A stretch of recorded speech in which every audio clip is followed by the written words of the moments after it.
വയനാട്ടിലും കാസർഗോഡിലുമുള്ള സർക്കാർ മെഡിക്കൽ കോളേജുകൾക്ക് അംഗീകാരം നൽകിയതാണ് വിഷയം. അനുമതി ലഭിച്ചതിനേക്കാൾ വേഗത്തിലാണ് അവകാശവാദങ്ങൾ ഉയർന്നു വരുന്നത്.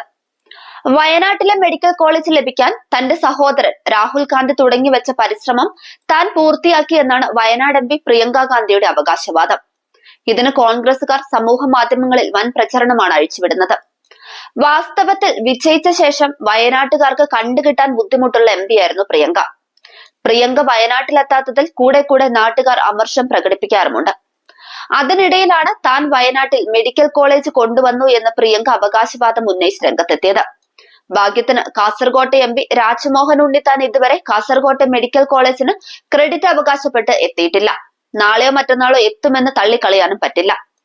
സംസ്ഥാനത്തെ ആരോഗ്യമന്ത്രി വീണ ജോർജ് 2 മെഡിക്കൽ കോളേജുകളും തന്റെ പരിശ്രമ ഫലം മൂലം കിട്ടിയതാണെന്നും ഈ വർഷം തന്നെ ക്ലാസുകൾ ആരംഭിക്കുമെന്നും അവകാശപ്പെട്ട് രംഗത്തെത്തിയിട്ടുണ്ട്.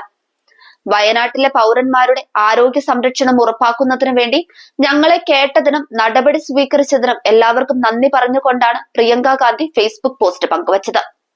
നിർമ്മാണം വേഗത്തിലാക്കാനും എത്രയും വേഗം പ്രവർത്തനക്ഷമമാക്കാനും വേണ്ട എല്ലാ നടപടികളും സംസ്ഥാന സർക്കാർ സ്വീകരിക്കുമെന്ന് പ്രതീക്ഷിക്കുന്നുവെന്നും ഏറ്റവും ആവശ്യമുള്ളവരുടെ വികസനവും പുരോഗതിയും എന്ന പൊതുലക്ഷ്യത്തിനായി നമുക്കെല്ലാവർക്കും ഒരുമിച്ച് പ്രവർത്തിക്കാമെന്നുമാണ് പ്രിയങ്ക പറഞ്ഞത്.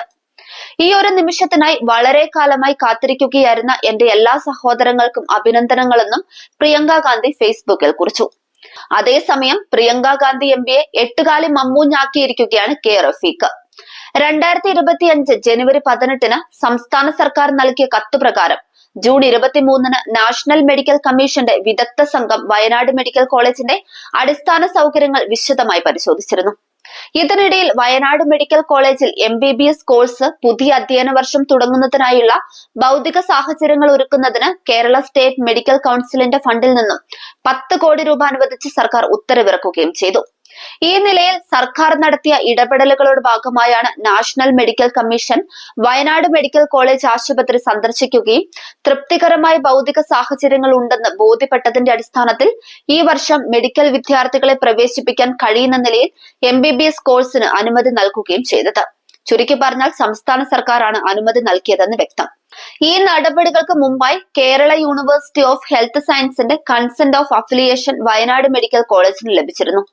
ഇതിനു മുമ്പായി തന്നെ വയനാട് മെഡിക്കൽ കോളേജിന് ആവശ്യമായ അധ്യാപക അനധ്യാപക തസ്തികകൾ അടക്കം സൃഷ്ടിച്ച് നിയമനം നടത്തിയാണ് സംസ്ഥാന സർക്കാർ നിലവിൽ മെഡിക്കൽ വിദ്യാഭ്യാസത്തിന് അനുമതി ലഭിക്കുന്നതിനാവശ്യമായ സാങ്കേതിക നടപടിക്രമങ്ങളെല്ലാം പൂർത്തീകരിച്ചത്.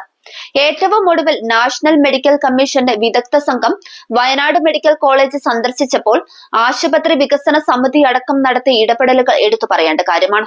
സത്യം ഇതായിരിക്കെ ക്രെഡിറ്റ് ഏറ്റെടുക്കാൻ 8 കാലി മമ്മൂഞ്ഞ് ചമയുന്നത് ബോഷത്തരമാണെന്നും അദ്ദേഹം ഫേസ്ബുക്കിൽ കുറിച്ചു. വയനാട് കാസർഗോഡ് ജില്ലകളിലെ സർക്കാർ മെഡിക്കൽ കോളേജുകൾക്കാണ് അനുമതി ലഭിച്ചത്. 50 MBBS സീറ്റുകൾക്ക് വീതമാണ് അനുമതി. സംസ്ഥാനത്തെ 2 മെഡിക്കൽ കോളേജുകൾക്ക് കൂടി നാഷണൽ മെഡിക്കൽ കമ്മീഷന്റെ അനുമതി ലഭിച്ചതായി ആരോഗ്യ വകുപ്പ് മന്ത്രി വീണ ജോർജ് കഴിഞ്ഞ ദിവസം വ്യക്തമാക്കിയിരുന്നു.